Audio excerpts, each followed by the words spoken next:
Hello and welcome to the Nintendo Switch Online Game Club, the show where we play through the games available on Nintendo's various NSO apps completely at random. I'm your host, Derrick, and in this episode I'm joined by Good King Linky, streamer, content creator, and an all-around fun guy. How you doing, Linky? I'm doing pretty good. Ready for this challenge we got going up today? Yeah, glad to have you on, and we got the returning Trav Guy, the other victim of our infamous Bomboozle episode. Are you ready? How are you doing, Trav? Thank you for braving the wheel once again. I think I've been through the thick of it. I think I could handle anything at this point. That's good to know, because as both of you are likely aware, there are now over 200 games across the NSO, and while some are widely known like Super Mario Bros. And Zelda, there are some odd picks that could be considered hidden gems. We honestly don't know. So what we'll be doing is entering all those games into a randomizer, picking one, and then giving our initial thoughts. And this week, the Wheel of Games has chosen Ninja Gaiden for the NES. What is our experience with Ninja Gaiden? Let's start with you, Trav. I think I had a friend that like speed ran it for a while, so I know that you got to spin a lot in it. The like spin slash is like really busted, and that's all I really know about it. Other than that clip from, I don't know what movie it's from, that guy going Ninja Gaiden. I don't even know what movie that is. I have no idea. It was like someone correcting him. It was like people are like, it's Ninja Gaiden. It was, no, Gaiden. That's all I know. I do remember that movie too. I don't know that one. What's your experience, Linky? Oh, it was from The Wizard. Oh, it's The Wizard. Oh, okay. I've never seen The Wizard, so that explains it. Oh, was that The Wizard? Yeah. Oh, okay. The Wizard had like so many. I was like, why do I games. associate it with the Power Glove? That makes sense now. Yeah, that would make sense. Yeah. Yeah, I've never seen The Wizard, but what about you, Linky? What's your experience with Ninja Gaiden? As a kid, I have actually played through probably the first 2 levels of the game, and I couldn't get that far ahead. That makes sense. Yeah, that I've heard. Because Ninja Gaiden is definitely infamous for its difficulty. Also famous because it's one of the first games to ever have cutscenes in it, so it's pretty stand out for that. Are we not counting the Pac-Man intermissions? Listen. He comes over and then he kisses Miss Pac-Man. I guess that's say. But yeah, it's. I guess we can count that. I don't know. I'm just messing with you. No, he makes a good point. No. Let him cook. Let him cook. He might be onto something here. Keep me out of the kitchen, bro. Yeah. So,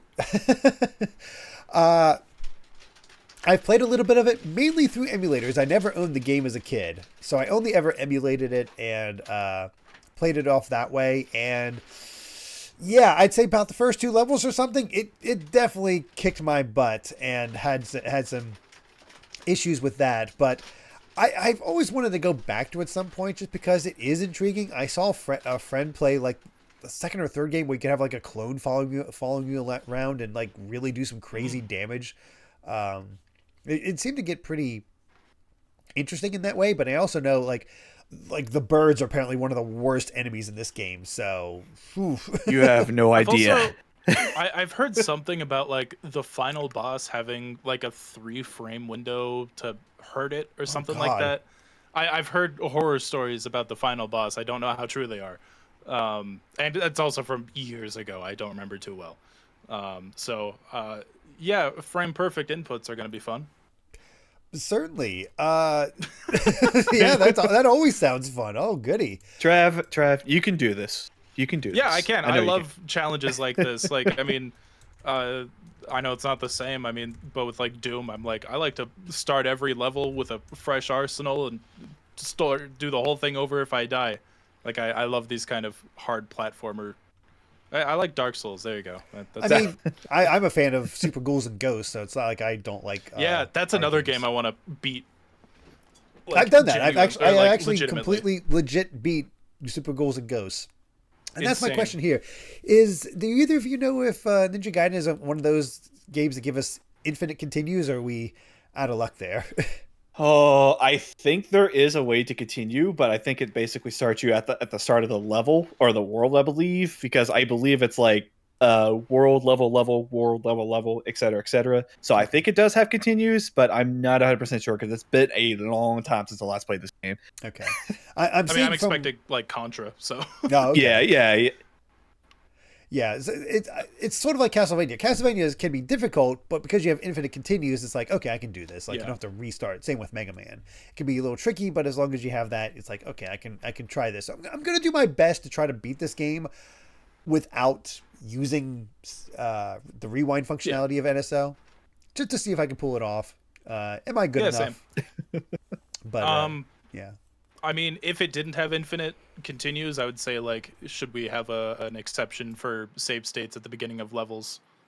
But if that's not an issue. I never forbid people from using save states or anything like that. Like, if it's on the NSO, you can use the features of the NSO. It's not like we're trying. I say that, but like, I'm going to use it every frame. With Bomboozle, I could not take it.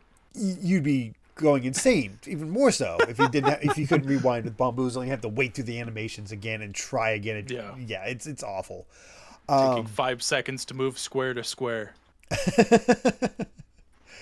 Yeah, it'll definitely, this will be harder, but it'll definitely be more enjoyable. I can almost guarantee that. I can't remember how difficult this is. Like, is it like one of those that are like, oh my gosh, it's so hard, it's impossible, or if it's just really memorization hard? Yeah, I'm about to say that classic retro difficulty of just memorizing things. Yeah. Yep. But once you basically start getting in rhythm of the game, you can just be like, oh, this is pretty easy. It kind of reminds me of playing like some other like difficult platformer games, like I Want to Be the Guy and a bunch of other games like that, where the pattern starts becoming more and more valuable to you.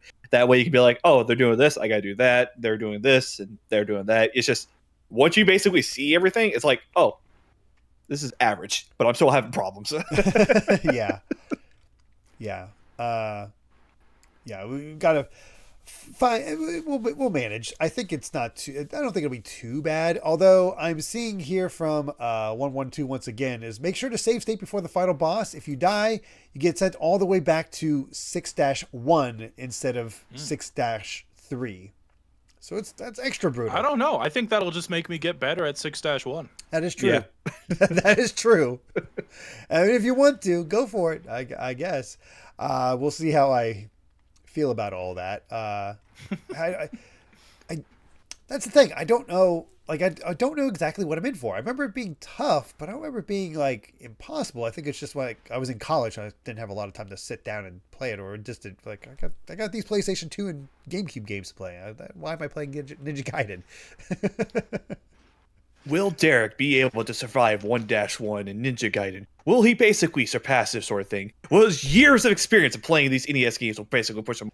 I don't know, but might as well find out soon. Find out next time on Dragon Ball Z. I've beaten all the NES Mega Mans and I've beaten all the Castlevanias, so I feel like I can manage this. I don't know. We'll see. Yeah, I feel like you'll do fine then. Yeah, that was you that did that, like, Castlevania marathon forever ago, wasn't it? Yeah. Oh my god! I have beaten every single North American released Castlevania game. Crazy. Yeah, including Kid Dracula. Yep. Kid Dracula, NES, Nice. And Game Boy. Wait, there was 2? Yes, America only that ever wasn't got in the collection. I don't think. Yes, Really? Yeah. So the U.S. only ever got Kid Dracula on Game Boy. Which was basically an enhanced version. It's pseudo sequel, but improves on a couple things from the NES version. We never got the NES version until the Castlevania Anniversary Collection, and that's when we finally got the NES version of Kid Dracula, which is still good, but the Game Boy version is the better one. So there is that.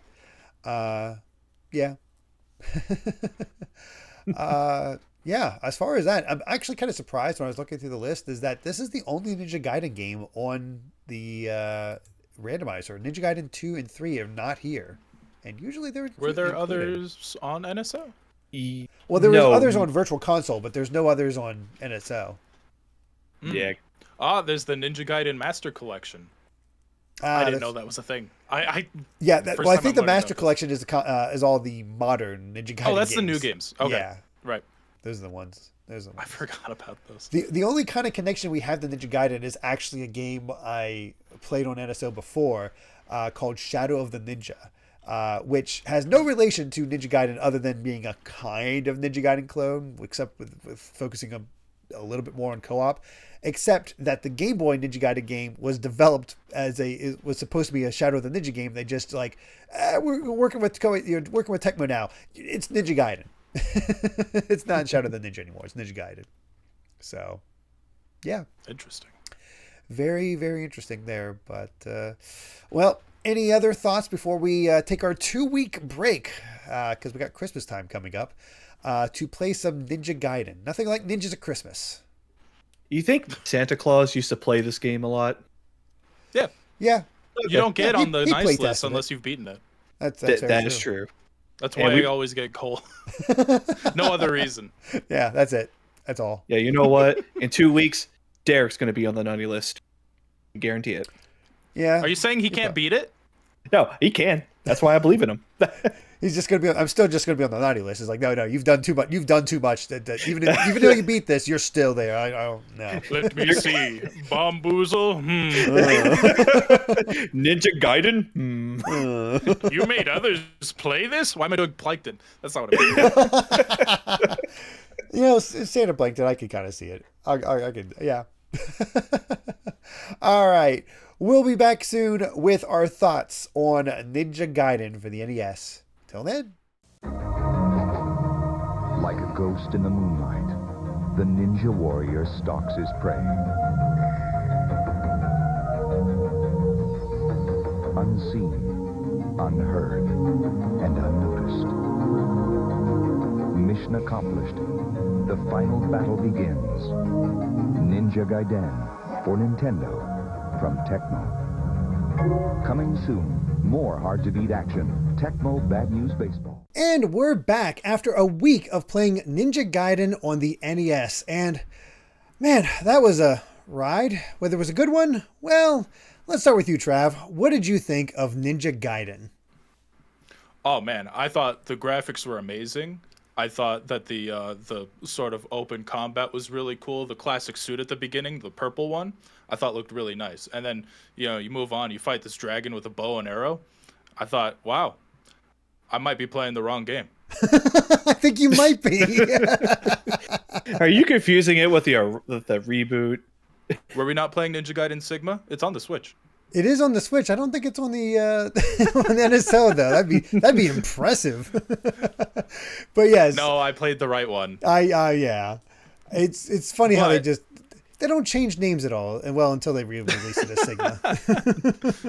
And then they call it the Legacy Collection on Switch too, which is like, okay, so that's the old games, right? No, it's I guess they are old, but I guess. I didn't realize that eventually they made the girl in this game character in that one. But anyway, we're getting ahead of ourselves. What did you think of the NES version of Ninja Gaiden? Oh boy. Linky, do you have any strong thoughts? Oh boy, this game is definitely a game, especially if you try to play it the right way. Yeah. Old school. Yeah. I think Derrick, you did the same. I tried to play, or no, I was able to get to like the third stage without having to resort to like save states or anything. But just after that point, I don't know how I could have done it without it, especially like the end of the game. Yeah. Lincoln, do you want to go first or should I on this one? Because I think we all have thoughts. Yeah, I have to say I've had plenty of thoughts and so many times. Luckily for me, I had the blissness of me actually playing the game at a young age. So I kind of know some of like the quirks of the game, especially about the limitations, as well as how to abuse the spawn methods for games. Oh, okay. Yeah, I have no idea how any of that works. Yeah, this is basically back in the day where I didn't have the luxuriability of save states or anything like that. All I had was the NES cart and just put it in and be like, all right, let's learn how to play a game. And literally Dark Souls my way to victory. But I still enjoy this game. Like, it's still a game that anybody can easily pick up. And during the first few levels, they're probably going to have a fun time. Later levels, oh my god, I want to lose all my hair for ripping it all out because of how many bottomless pits and how many enemies I could suddenly spawn in and just suddenly you to death. This game should be called Sucker Punch. That's Yeah. Oh, my yes. God, that's all there is especially to it. for those flying birds. Oh my god. Dude, the birds are the worst. I'd heard the birds were a problem. It was something to see why they're a problem, because it's not just that they come in or awkward to hit and can make you fall in the pits. No, they're some of the hardest hitting enemies in the entire freaking game. They'd cause 3 damage. Mm-hmm. What the hell's up with that these birds are causing 3 damage? I don't get it. And yeah, dude, the birds do more damage than a bullet. So like, yeah, I don't know what's up with that. Say. And they're freaking rockets too. Yeah. The perfect example of what you're talking about, Derek, with it being a sucker punch, is the opening of 6-1. You move a little bit, it spawns a bird that if you're trying to inch closer to like try to be careful and take everything out as they're appearing, which is what I tried to do at first. The bird is in like the perfect spot that as soon as you kill it, it respawns immediately. There's this like guy on the ground that like leaps at you as soon as you get close enough, and then as you get close enough to kill that guy, like 2 army dudes spawn immediately, and it's like what I was basically rewind spamming to be like, I have to jump perfectly and time my slash to get through this. Like it felt frame perfect almost. Yeah, so here's the funny thing. As Linky said, this game is honestly pretty great for the first 3 stages. It is not too difficult. It's challenging, but it's not impossible. It's just, it's a pretty good clip. You feel like you're playing this is like, oh, I get it. Like, I don't see what people are complaining about. This is no harder than a Mega Man or Castlevania. It's all good. Then you get to stage 4 and things start ramping up a bit. And I worked at it. I had to use, I did what I could. And I managed to beat the stage 4 without save states and rewind. Somehow I worked at impressive. It. Stage That's 5, nope, man. threw that out the window because I managed to get to the boss of stage 5. But then I died to the boss and I was back at the beginning. I'm like, oh no, I'm not doing this. It was just like, yeah, thank you. You gave me all my health back for when I fight this boss, but he's so erratic. Like the bosses up to that point are kind of like, you can figure out the pattern. It's not too bad, but it just feels like the final two bosses, oh my god, are just like, we're just going to spam just everywhere, everything all at once. Just do your best. Like, that's a good movie. It is ridiculous. And I tried to go back to not rewinding at stage 6. I could not get past 6-2 without oh my god the rewind. Yeah. It was just impossible at that point. It's just too many bottomless pits, too many sucker punch enemies. I was losing it by that point. That plus you need as much health as you can. Yeah. Was it those stone enemies that like the 2 guys? No. I'm trying to remember the level 5 boss. The level 5 boss was that like Malkoth guy that was wearing the helmet, and he just like I basically had to use my iframes as much as possible. Just get in there and just stab him as much as I could before he could kill me. Yeah, exactly. Yeah. War of attrition. I could not dodge his attacks. I tried to like finesse it. No, it wasn't happening. So it's just like, yep, war of attrition it is. Oh yeah, that guy. Yeah, I literally was like, because you could do 3 hits on him while he's charging his attack, and then his attack does 3 damage. So it literally was just kill him before he kills you. And if you get touch damage from him, start over. Yeah, you have to get hit by his projectile or you are screwed. At least for me. I'm sure someone out there can dodge it. But like, maybe. wow. I have no idea. It homes on you. I tested it. Like I rewound a bunch. Like I was like, all right, what if I jump on this platform at the perfect time? Can I attack it? No. It like homes on you and it goes so fast. There's nothing you can do. It feels like anyway. Linky, you're an old hat at this. Were you able to dodge that thing as a kid? Did you beat this as a kid? Because if so, I'm impressed. I'm about to say that I can say for a fact that I did not beat this as a kid. The farthest I've gotten was, I think it was like the World 5 boss area, where I was just literally going ham on the guy, and I got to the point where I was starting to yell at the screen until my grandma came on by and just took the NES away from me because I was generally getting upset. Again, this is a time before all this sort of thing because I had to literally restart the console, start over again after I lose up all my lives and stuff like that too. It was not fun. I was not enjoying it during that part, but years later I was able to overcome it and actually beat it. As like a teenager, I believe. And that's on original card and all that. Like, no save states in that and all that. Mm-hmm. Wow.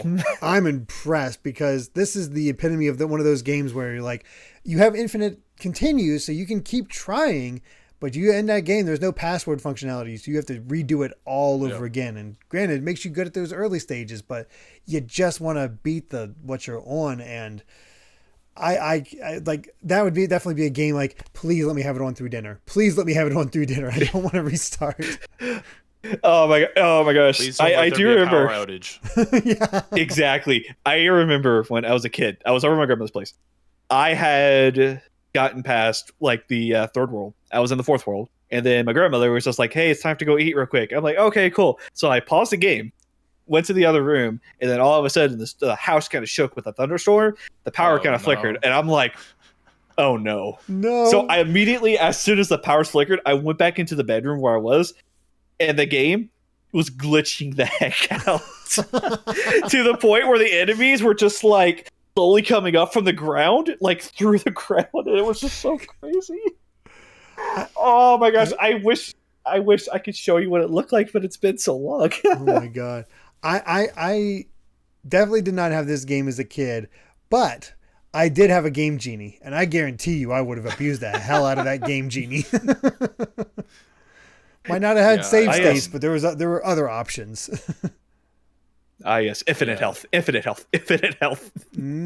Or basically get the invincibility fires. Yeah, that'd be nice too. Oh god. Which we in this house we respect those flames. They're lifesavers. They really are, especially when in the later halves of the games where you're basically making those leaps of faith across like one end of the screen to the other one, and you got those birds slowly coming in. It's just like, flower player. Don't have to think. Run. Oh god. Yeah, Derrick, did you end up beating Ninja Gaiden even with save states? Yes. I used the rewind feature liberally by the time I got to that final boss, because I'm like, all right, let's take him on. I know people had said that like, oh yeah, when you die against the final boss, you have to go back to the beginning of the stage. But I thought that was after you lost all your lives, not a single life. Nope. Yep. I thought you the go same right thing. back to the beginning.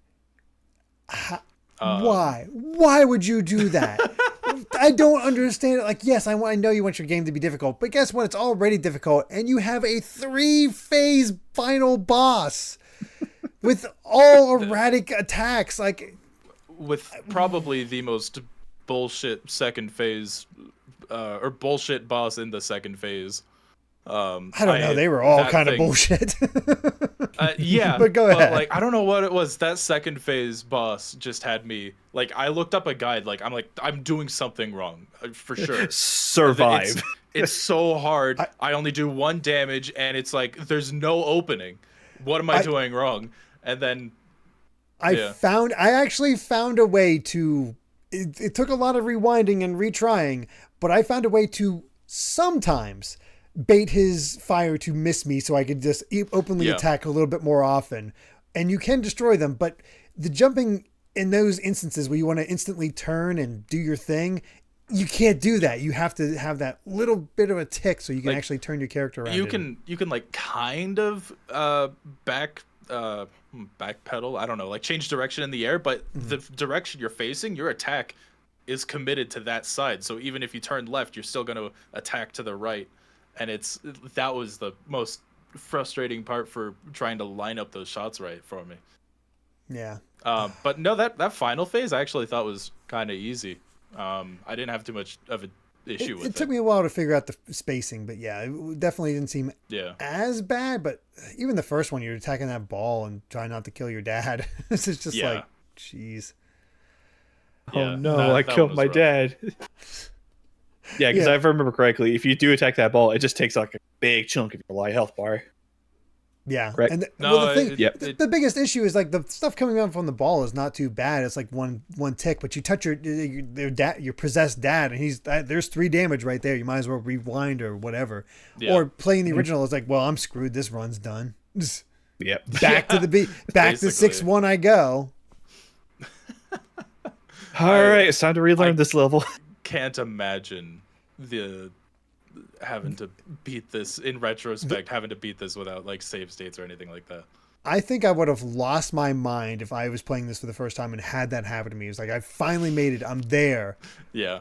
And then all the way back to 6-1. I'm like, what? Not even 6-3. It's 6-1. Like, yeah. I would just like to imagine. I found that out. Go ahead, Linky. Go ahead. I was gonna say that I'm just like imagining young little Derrick just screaming his head off as soon as he's back there after all that work he's put in. yeah. I had like a system for all the levels before World 6 where I would like as soon as I got to a new world, I'd usually be on my last life, so I'd give myself a game over, refill my lives. Mm-hmm. As soon as I get to 6-2, if I think it refills your health in between levels, but I think like I took a death anyway just to be like, all right, to make it sure. And then I usually have 1 left life, but by the boss of the level. After that, die, get my lives back.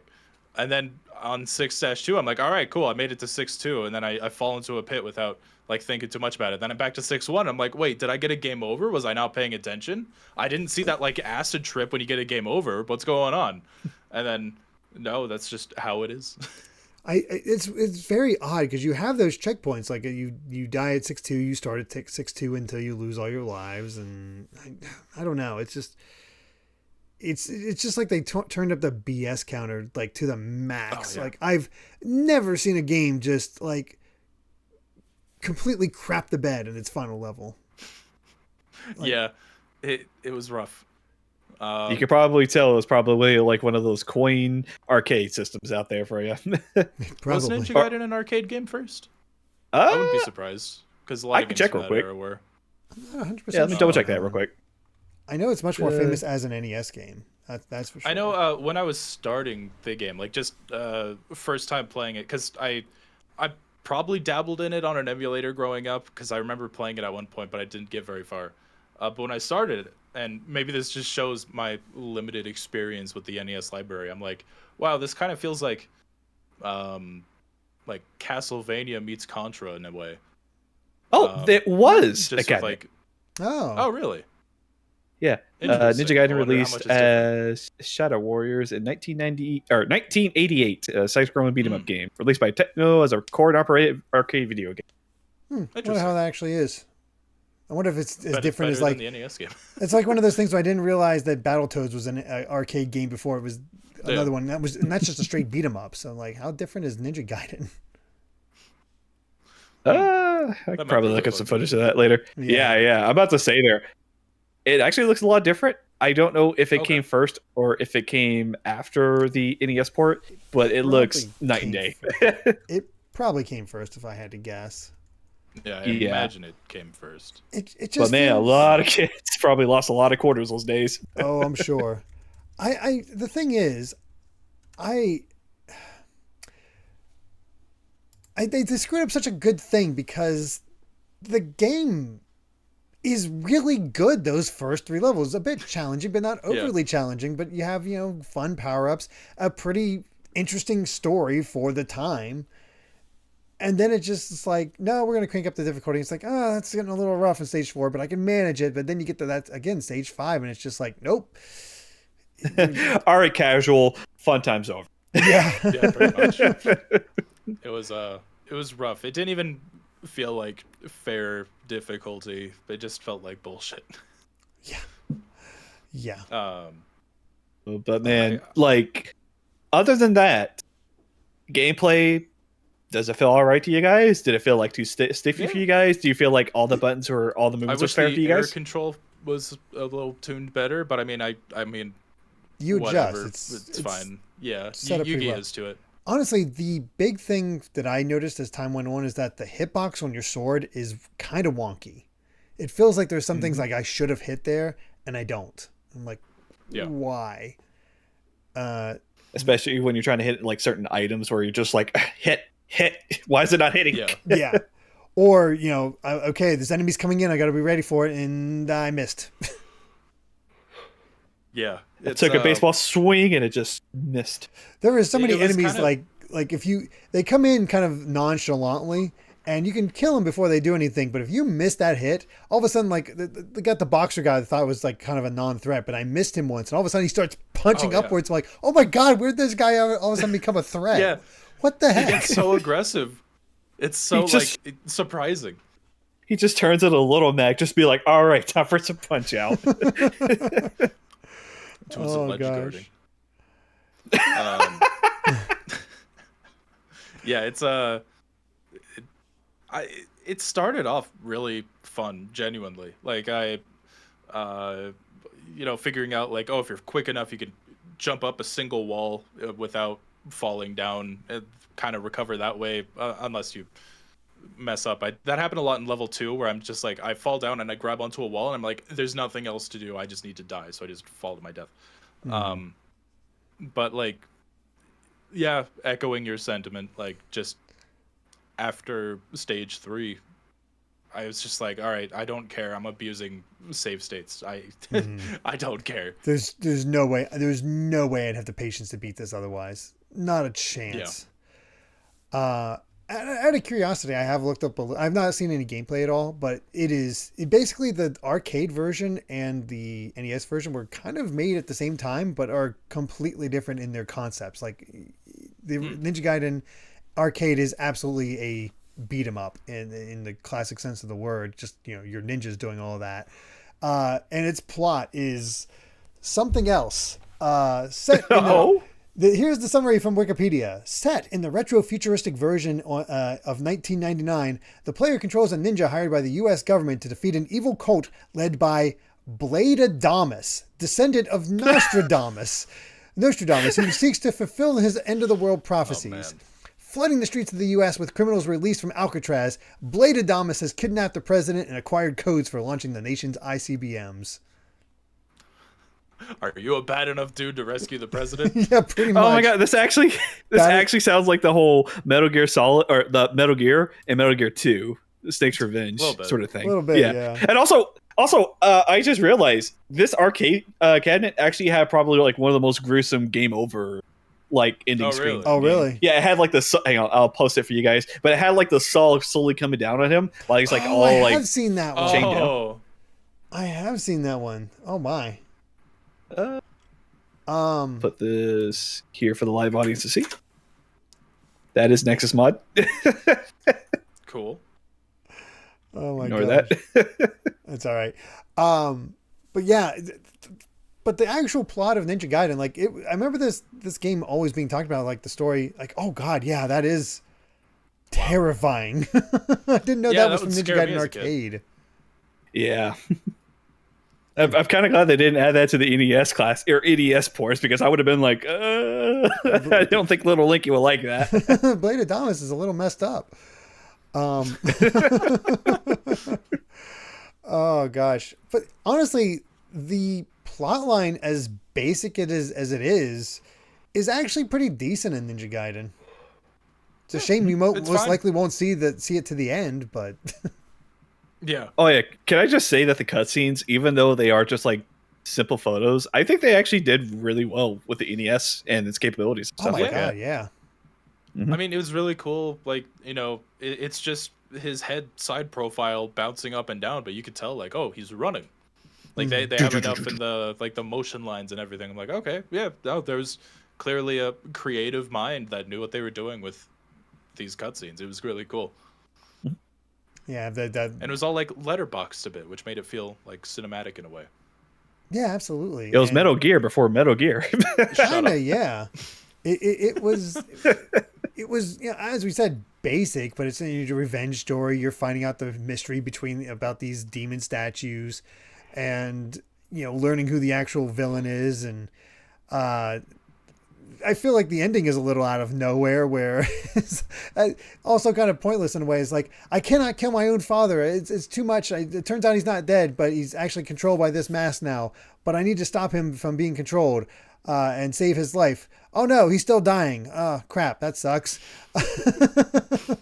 And then there was an attempt to tell a complex story. Yes. And then I defeat the guy who's been trying to do all this stuff, the Jakio. But then, oh god, the demon statues that I've been doing all this are actually becoming this crazy alien-like thing I got to defeat now.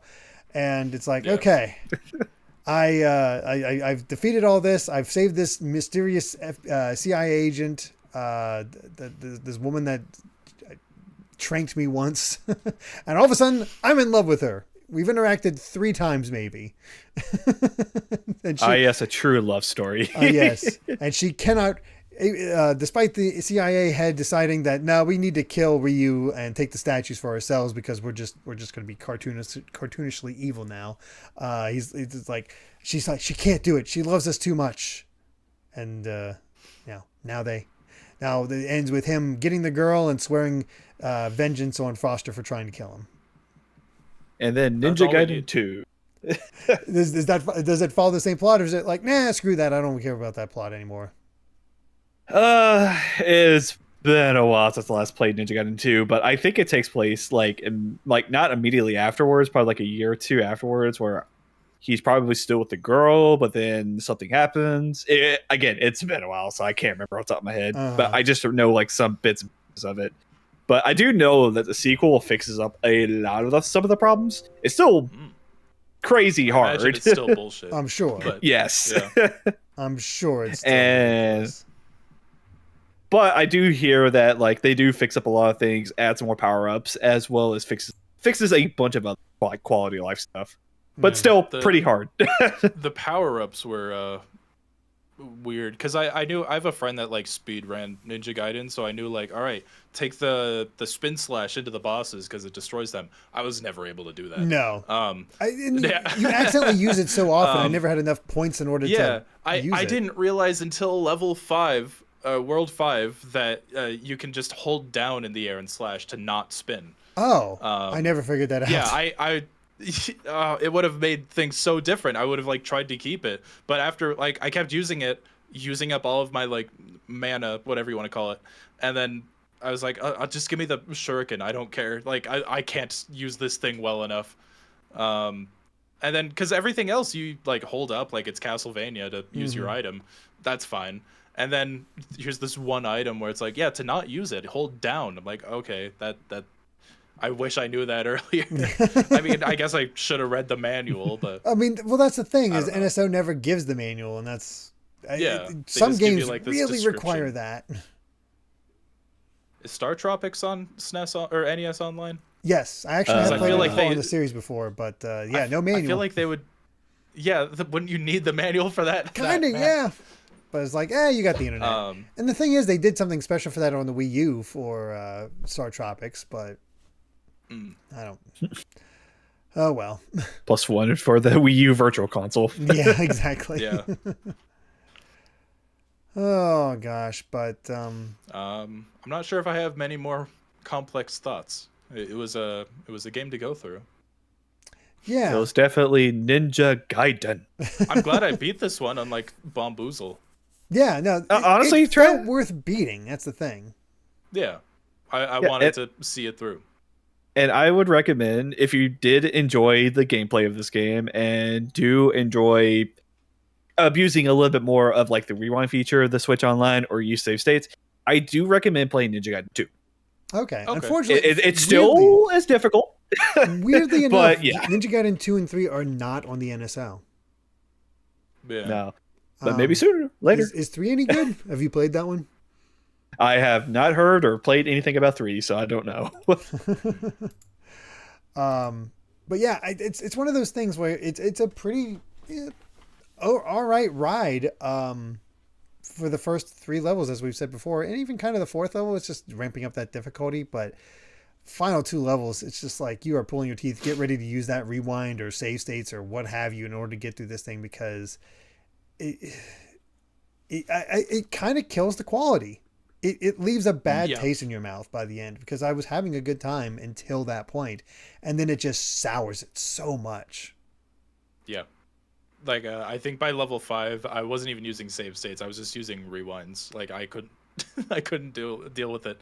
And then I told you this, I think, before we started recording, that with the second phase of the final boss, I was literally like quick saving after every successful hit that I got where I wasn't also hit at the same time.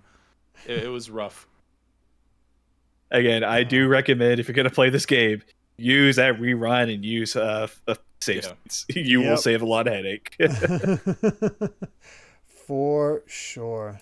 Oh my gosh. Well, I believe we've said all we've wanted to say about Ninja Gaiden. Oh, real quick. Music.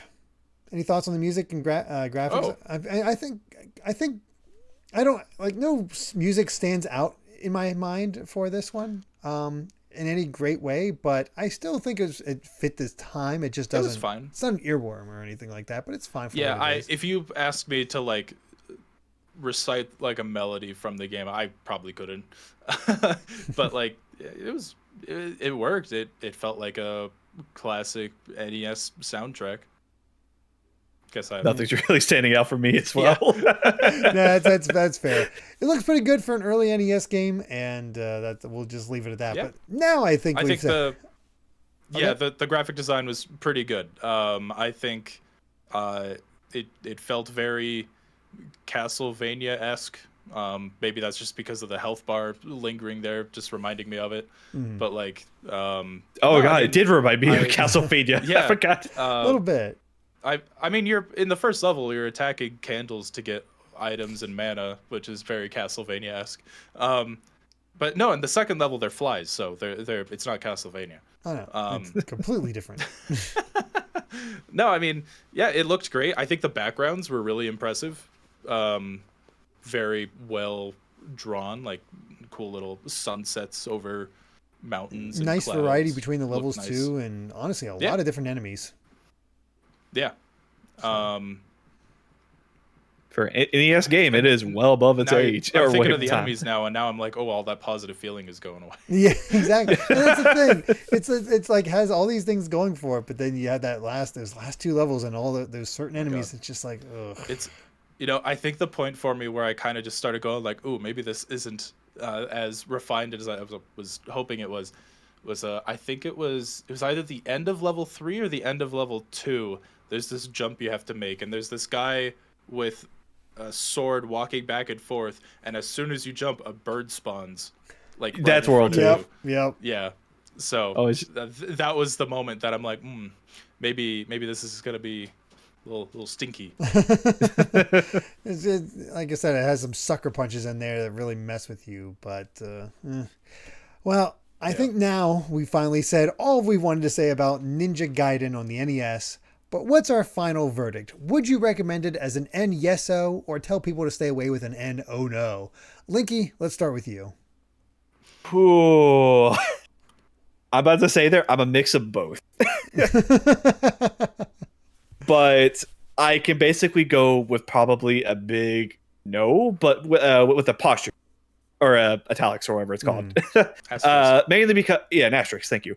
Mainly because it's going to be a no if you get too annoyed of dying over and over and over again, even with the use of save states and stuff like that. It makes the game pretty good, but you're just constantly going to be in the mood, just be like, I got to do this all in one go. If I die at the boss, I got to start over, etc., etc. And a lot of people get upset about that sort of stuff. So I'm probably going to say no. But if you really do love a good challenge, but if you want to like use like save states and stuff like that, I do recommend it a yes. So that's where I'm at right now. What about you, Trav? What was the fancy vocabulary you used? N-yeso or N-oh-no? Any yes. Oh yeah, I feel like because NSO comes with these save states and rewind features. Yeah, do it. Experience it. It's even if you hate the end of it, it's a cool thing to have under your belt if you're like me and you just want to be like, yeah, I could say I beat Ninja Gaiden now, asterisk. Yeah. But like, yeah, I mean, if you care about wanting to get all these games under your belt, which is kind of what this whole little show is about, I guess. Yeah, do it. Yeah. You're gonna be mad, but you can do it. Yeah, you're totally gonna be mad. It's like I said, it's so tricky because I can easily recommend the first half of the game. Mm-hmm. Your tolerance levels will definitely shift as for the second half, and you absolutely want to use save states for certain things. Like, I think even people who enjoy this game on its own terms as the original game will still agree, like, just save state in front of like certain bosses instead of going back to the beginning of the level. That's certainly unfair, but I think it's worth giving it a shot, seeing that history, seeing that legacy. I honestly did. I honestly was kind of hoping for Ryu Hayabusa to make it into Smash. I think get that classic NES character in there as well. I thought he would have fit in pretty well, but I understand why he's so popular. But man, it is. I also completely understand why it's considered one of the hardest games on NES now, because jeez. Yeah. So I'd recommend it, but your mileage will definitely vary when it comes on to this one. But what about all of you? Have you played Ninja Gaiden before, or was this your first time? But before we go, where can everyone find you at? Trav, plug away. All right. Yeah, you could find me at youtube.com/@thattravguy. I have to always remind myself. I just did a video I have a video coming out on Sigil 1 and 2, the new unofficial Doom expansions from John Romero. Keep an eye open for those. You could also find me on Twitter at the other Trav Guy, because that Trav Guy was taken. How dare he? Yeah. What about you, Linky? I basically do a lot of Twitch streaming over at twitch.tv/Good King Linky, but I also do upload my VODs onto YouTube at Linky, at the Linky Cat on YouTube, because unfortunately Good King Linky is not available for me on that website. Wouldn't you know it? Oh well. But thank you both for joining me. And if all you lovely viewers enjoyed this episode, let us know in the comments, and please consider supporting us at patreon.com/gvgaming. And that's kind of even more important if you like this show now, because from episode 21 forward, starting next episode, NSO Game Club is going to be exclusive to the GVG Patreon. Just to put it out there, Game Club has easily become one of my favorite projects on the channel. I love doing the show. And one of the great things about it is it actually gave me appreciation for the service. It's really great. But unfortunately, as Trav can attest, numbers and analytics kind of matter when it comes to YouTube. So despite trying to keep the show going in the hopes of it gaining a bigger audience, it just hasn't happened. There's been some better episodes that have done better than others, but it's just never really quite hit the threshold that I was hoping it would hit.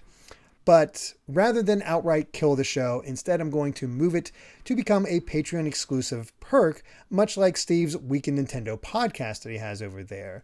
And that said, it's not like it won't ever be publicly available, because I am exploring the possibility of it coming to podcast services in the future. It's just not going to happen anytime soon. So it'll be a massive break if you just want to wait for that thing. And I'd be starting from the beginning again, so it would have quite a bit to catch up in that case. But to maybe entice you to come over to the GVG Patreon and to celebrate the move, January is going to be Patreon Request Month, where every one of our patrons can suggest a game from the NSO list that we haven't played yet. And the episodes this month will be available to everyone who pledges, even at the lowest tier of $1, before it becomes a $5 tier, exclusive tier and above in February. However, every time a Patreon Request Month happens in the future, it will always be for all patrons, $1 and up. It does not matter. Everybody will be able to experience it during Patreon Request Month. I love democracy. Oh yeah, you gotta love it. Yeah, democracy really makes a stand here.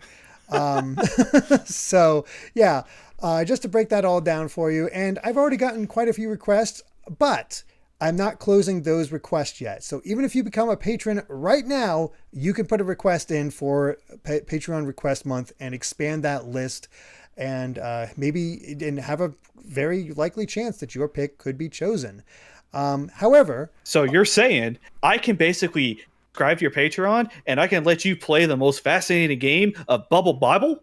absolutely. For $1, you can suggest Bubble Bobble. It will go on the list, and the randomizer may in fact choose it. Thank you, Linky. I don't know. This sounds like a very good deal. Absolutely. I would hope Seems so. like a pyramid scheme. Look, I beat it. Yeah, there you go. The pyramid or the scheme? Yes. Yeah, both. That being said, our $5 live audience tier and above will still be the only ones that can watch Game Club live as it's being recorded, so keep that in mind.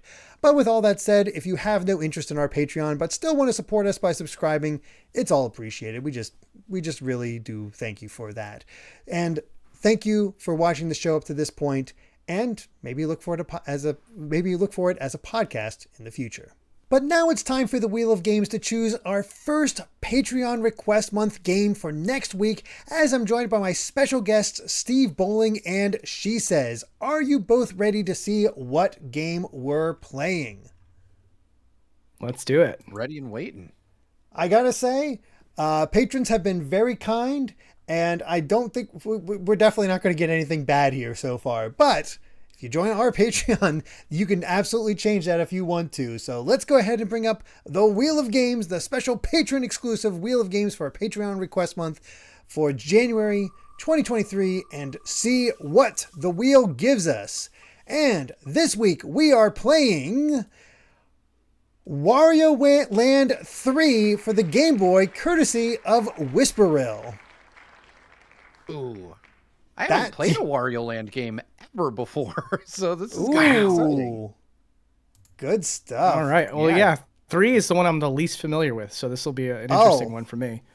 I'll get into it when we get into it next time, but 3 is honestly my favorite. It's been a long time since I played it, but it's my favorite Wario Land game, so I'm excited for this one. I'll just say this: it's a Metroidvania. So what? Yeah. Okay, count me in. It's kind of a Metroidvania, nice. So yeah, look forward to that.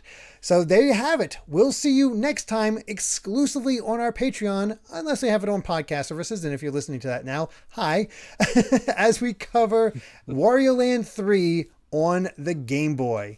Thanks for watching, and until next time, bye.